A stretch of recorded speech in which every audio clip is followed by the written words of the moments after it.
Hello, welcome to the Q. Guess what day it is? That's right, it's the day that the maps have arrived. Global War 36 version 4 maps. We'll back up here a little bit and get a look at what we got. Of course, the first thing you're asking me is, hey, Hambone, why do you have two maps and I don't have any? Well, that's a good question, and I can't answer that for you. However, I did hear from some of the guys there's two versions of maps. There's the roundel version, which I ordered, so I got those. So those must have been ready. And there's another version with the flags instead of the roundels. So, and I'll show you the difference there here in a little bit on the player aids.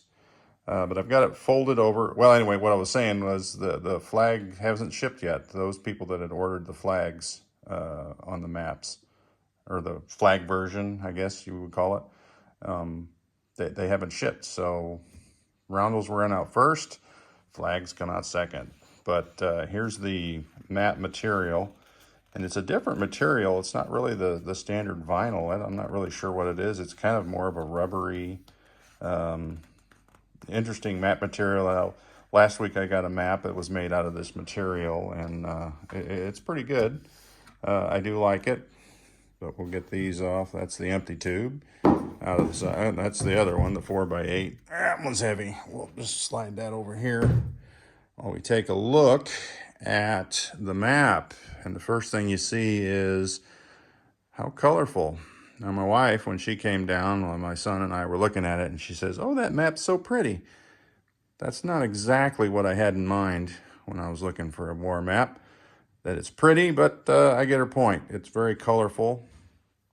No, I can't. I'm going to have to zoom in instead of getting in close because of that glare. So I can keep the glare off by coming over here. I won't spend a lot of time with this overview because most of you, well, maybe not most of you, but a lot of you are getting this map. And I don't want to ruin your joy. Although, if you ordered the flag version, I've already had a couple comments from some people in the chat that, you know, they wish they'd have got the roundel, but oh well.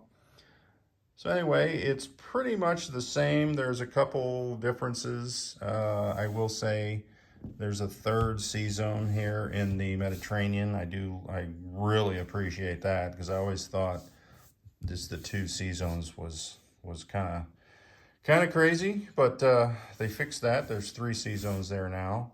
There's probably some other sea zone changes. I just haven't noticed them. If you'll notice, Europe is really large now, where a lot of the action takes place. A couple territories split up. Yugoslavia's two, Romania's two.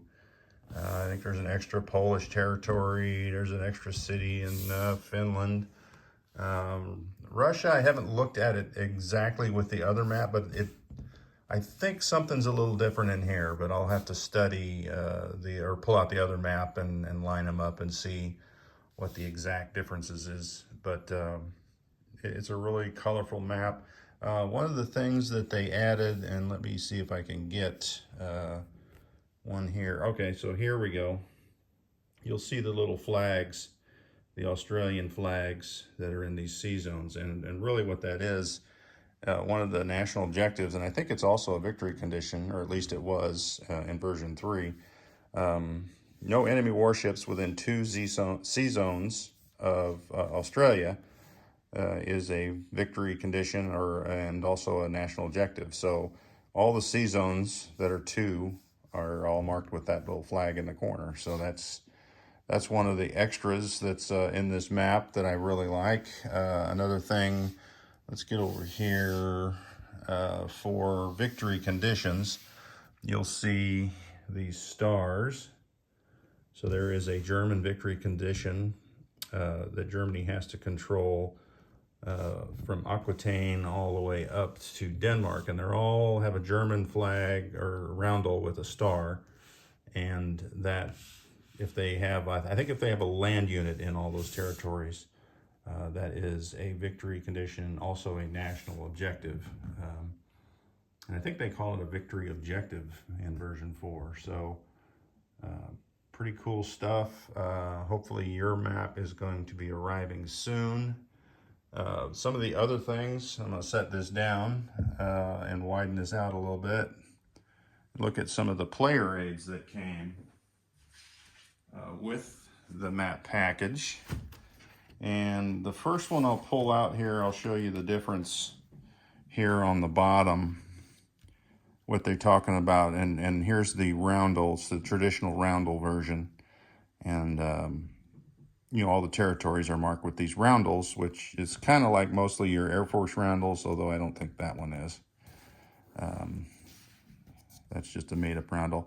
And then there's the flag version, and it has the country's flags as opposed to what the roundels would be. So, and it's a little, it would be interesting, but all the roundels I have these symbols in them, so I would have to buy all new roundels for the territories. So, not doing it. At least not now, anyway. So anyway, it came with, these are double-sided. I did get two because I got two maps. But one side has the roundels, one side has the flags. So that's your income tracker. And there's a lot of little extras on there where the starting incomes are, where research can begin, wartime incomes. I think that's where Russia can attack neutrals. So there's a lot of different extras on here, and you'll notice the green on the top where your turn tracker is, and the red is your normal game. And if you're playing that variable ending, this is where you start rolling for dice. So it's just one of those things that kind of brings up, you know, what's going on. There's also a second large chart here, and it is on here you have your turn order. I got the flag side up. I guess it doesn't matter. So turn 1, but then you've got events that happen for these countries. Turn 2, you got an event for that country. So you can kind of follow the turns and see what all events take place. You know, like cavalry are no longer available. That's new for version 4. So you can buy cavalry in turns 1 through 7. But after turn 7, though, they are gone. But that's when you can buy medium armor, strategic bombers. What's the other one? Mechanized infantry. So quite a big upgrade from cavalry, no doubt. But there's all sorts of different things there. I don't know that I would run these trackers simultaneously during a game, but it's a nice reference chart to just be able to quick look and see what kind of cool things are going to go on during the turn. Then you've got battle boards. I'm going to flip those. Whoop, I did have it flipped right. Attack and defense, one on each side. And got some of the new things that are on there. Most of this probably looks very familiar. But some of the new, I think the seaplane is, well, no, I guess it's at 3 still. So there's something different about the seaplane. I think it's how it interacts with the subs. But that wouldn't be on a battle board. So you got your technology charts. You got a couple of those, and all these are double-sided with the roundels or flags. And then, of course, these are the ones that are part of the victory conditions on the tech. So Russia now just has 2, whereas the U.S. still has to get 4 to get that tech victory point. And then there's 2 other things here that came for player aids that are really interesting to me. The victory cities, so it's spelled out right here. No more guessing, hey, is Warsaw a victory city? Well, if it was in version 3, it's not in version 4. Those are your victory cities, and then there's strategic objectives, and those are victory points as well. You know, the Spanish Civil War, if the Republicans win, then, you know, Germany gets that. Italy doesn't get it this time, so it's just a one-off there, or Spanish Civil War here for Russia. So it's 1 and 1. I don't know what the second French one is, but it used to be there's no communist units on the French border there in Spain. So I don't know if that's still in effect, because there's a 2 here by this roundel.